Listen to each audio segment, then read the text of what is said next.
apa kabar? Saatnya Anda menyimak Berita Makassar bersama saya, Auriga Agustina. Sejumlah berita menarik akan kami sajikan untuk Anda. Berikut 3 berita utama hari ini. Sungguh tega, penganiayaan terhadap anak marak terjadi di Kabupaten Pinrang dan Kota Makassar. Tabrakan maut antara sepeda motor dan mobil minibus terjadi di Jalan Trans Sulawesi. Pengendara sepeda motor tewas di lokasi kejadian.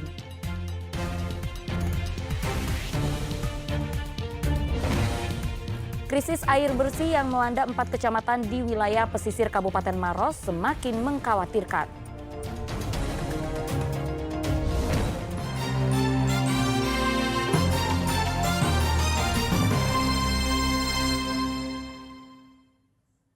Kita ke informasi pertama, pria yang menganiaya dan menyekap anak kandungnya selama 16 jam ternyata positif mengkonsumsi narkoba. Sementara sang bocah yang alami trauma masih jalani perawatan. 1 tahun 3 bulan, perkiraan tadi 1 tahun 7 bulan saya lapor. Perlahan kondisi anak balita berusia 14 bulan ini mulai membaik setelah mendapat perawatan intensif di Poliklinik Mapolres Pinrang. Dari hasil pengawasan petugas, sang bocah alami trauma berat akibat penganiayaan yang dilakukan oleh ayah kandung. Pelaku SD yang kini dalam penyelidikan polisi juga menjalani pemeriksaan urin. Hasilnya, pelaku positif mengonsumsi narkoba. Ya, jadi memang kemarin juga kami sempat berkoordinasi dengan penyidik terkait pemeriksaan urin, apakah ada kaitannya dengan pengaruh narkoba ketika yang bersangkutan melakukan tindakan tersebut, dan setelah dilakukan tes urin memang hasilnya dinyatakan positif metamfetamin. Nah, setelah kasus, apakah nanti dijerat dengan 2 pasal ini, narkoba dengan KDRT, Pak? Tentunya itu nanti akan kita lakukan tersendiri. Untuk pidana umumnya tersendiri dan kaitannya dengan undang-undang narkotikanya juga tersendiri. Penyidik menjerat pelaku dengan pasal 80 ayat 2 Undang-Undang Nomor 35 Tahun 2014 tentang Pelindungan Anak dengan ancaman 5 tahun kurungan penjara. Sebelumnya anak balita berusia 14 bulan ini dianiaya dan disandra oleh pria yang merupakan ayah kandungnya. Pelaku sengaja menyakiti buah hatinya sebagai cara mengancam istri yang menolak pulang ke rumah. Polisi sempat kesulitan menyelamatkan bocah tersebut karena pelaku menyandranya selama lebih dari 16 jam. Suardi Gatang melaporkan dari Kabupaten Pinrang. Ya, tak hanya balita berusia 14 bulan itu saja, nenek korban juga harus mendapat perawatan di Poliklinik Mapolres Pinrang. Wanita berusia 75 tahun itu menderita sakit di bagian pangkal paha karena ditendang terduga pelaku saat berusaha melindungi cucunya. Tim medis Poliklinik Mapolres Pinrang memberi perawatan kepada Salamiah, nenek korban AR yang dianiaya dan disandra oleh ayahnya sendiri. Wanita berusia 75 tahun itu mengaku terkena tendangan saat berusaha melindungi cucunya dari amukan terduga pelaku SD saat penganiayaan terjadi. Saat tiba di Poliklinik, nenek korban dalam kondisi terpincang-pincang karena kesakitan pada pangkal paha. Waktu datang ke sini itu dia jalannya pelan sekali. Saya tanya kenapa jalannya pelan, Bu? Katanya sakit di sebelah panggul sebelah kanan. Nah, kemudian saya periksa, saya cek semua fisik apa semua, tidak ada tanda yang lain, hanya sakit pada saat ditekan di situ di daerah panggul sebelah kanan. Itu menurut keterangan korban Pak apa Pak? Menurut katanya ditendang. Benturan saja. Dia lagi gendong cucunya. Dia mau merebut, kemudian ditendang di situ.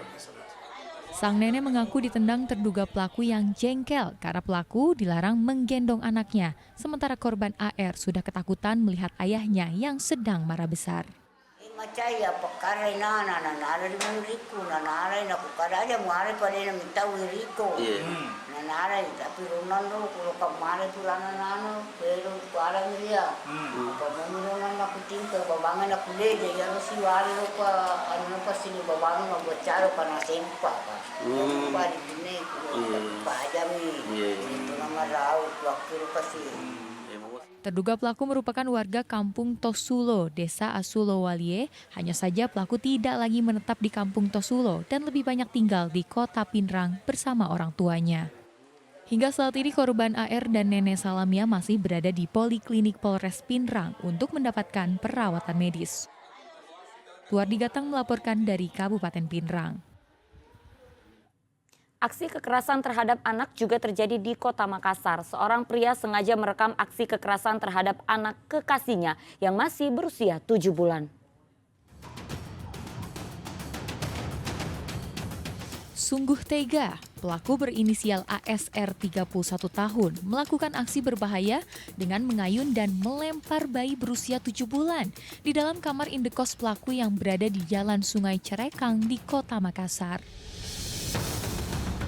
Tak hanya sampai di situ, aksi kekerasan juga diduga dilakukan pelaku di dalam mobil. Pelaku dengan sengaja merekam aksinya. Saat itu pelaku diberikan amanat oleh ibu korban untuk menjaga balitanya selama pergi bekerja. Ibu korban yang melihat rekaman anaknya mendapat aksi kekerasan lalu melaporkan sang kekasih ke polisi. Pelaku yang merupakan pengemudi online ditangkap pada Senin lalu saat tengah menunggu penumpang. Dari hasil pemeriksaan sementara, pelaku gemas dengan anak tunggal kekasihnya itu. Selain itu, aksi kekerasan tersebut juga dipicu kecemburuan pelaku karena ibu korban diduga berselingkuh dengan pria lain. Kalau pengakuan dari pelaku sendiri hanya gemas, ya kan. Tapi ya tindakan tersebut jelas menyebabkan bayi tersebut luka baik mungkin secara fisik dan juga bayi tersebut juga setelah tindakan diguncang tersebut, setelah tanggal tersebut kerap korban sering nangis dan juga beberapa hari panas. Ya, panas karena mungkin kan bayi itu kalau sakit pasti panas. Pengakuan dari pelaku langsung bukan tidak untuk menyakiti, ya kan, tapi lihat dari persesuaian antara tindakannya, kemudian berapa kali melakukan, ya kan, ini bisa mengakibatkan ya mungkin nanti cedera serius. Aksi pelaku kekerasan terhadap bayi 7 bulan itu direkam pada 24 Juli lalu. Ibu korban baru mengetahui kejadian tersebut ketika melihat video yang tersimpan di gawai pelaku. Pelaku terancam pasal 80 ayat 1 Undang-Undang Perlindungan Anak dan pasal 351 ayat 1 KUHP dengan ancaman kurungan 3 tahun penjara. Andi Muhammad Sardi melaporkan dari Makassar. Di Kabupaten Pangkep, seorang ayah tega cabuli anak sambungnya. Perbuatan keji pelaku dilakukan saat korban berusia 9 tahun.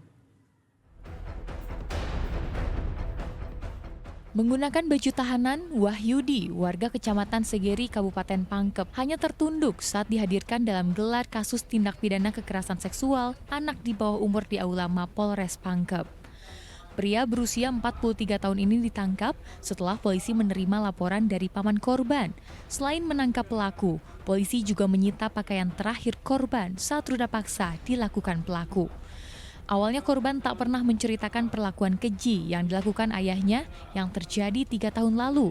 Namun saat paman korban menyinggung atau menyebut nama pelaku, korban selalu menunjukkan reaksi berlebihan. Atas kecurigaan tersebut, paman korban mengorek informasi yang membuat korban mengaku telah diruda paksa oleh ayah tirinya itu. Dari catatan kepolisian, perbuatan Wahyudi dilakukan pada tahun 2021 silam. Saat itu usia korban baru menginjak 9 tahun. Pelaku melakukan aksi tersebut sebanyak 4 kali di bulan Januari hingga Februari 2021. Jadi 3 kali di bulan Januari 2021, kemudian 1 kali di bulan Februari 2021. Motifnya adalah karena awalnya melihat anak tirinya itu korban tidur dalam keadaan celananya sobek.